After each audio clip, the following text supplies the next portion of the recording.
يا مستر امتى apostrophe وامتى apostrophe اس؟ الخلاصة يا حبايبي، لو اسم مفرد آلي أضيف له apostrophe اس، آلي's book. لو اسم جمع وبينتهي بإس زي مثلا girls هنضيف له apostrophe.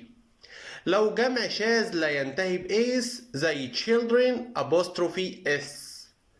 اسم بنت أو ولد ينتهي بالإيس زي ريماس أو أليس، في الحالة دي بيقول لي ينفع الاتنين أبوستروفي أو أبوستروفي اس. الجماد لا يملك يعني كمبيوتر سكرين، ما ينفعش أقول كمبيوترز سكرين. ليه؟ لأن الجماد لا يملك، أقول كمبيوتر سكرين.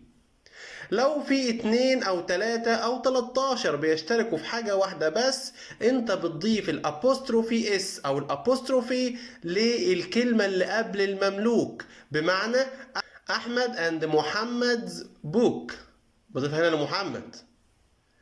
علي كوما محمد كوما محمود and احمد's book، اضيف لاحمد الابوستروفي اس.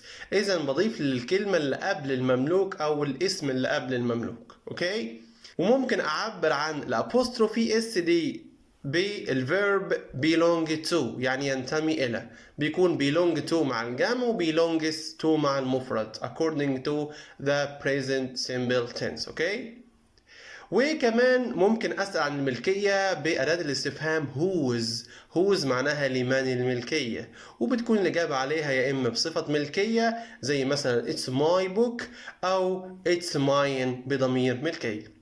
ومعلومة قلناها قبل كده وبنكررها دايما، الفرق بين صفة الملكية والضمير المملوك إن صفة الملكية لازم بعدها اسم مملوك، أما ضمير الملكية مش شرط لأن هو بيسد عن الصفة والاسم المملوك. وزي ما بنحسسكم في فيديوهاتنا الحمد لله ان الانجليش ده ايزي بيزي ليمون سكويزي، نتمنى يكون الاحساس ده عند الجميع، وان شاء الله مع بعض كلنا هنقفل الانجليزي وهنفك عقد الانجليزي. كان معكم مستر يحيى. جود باي.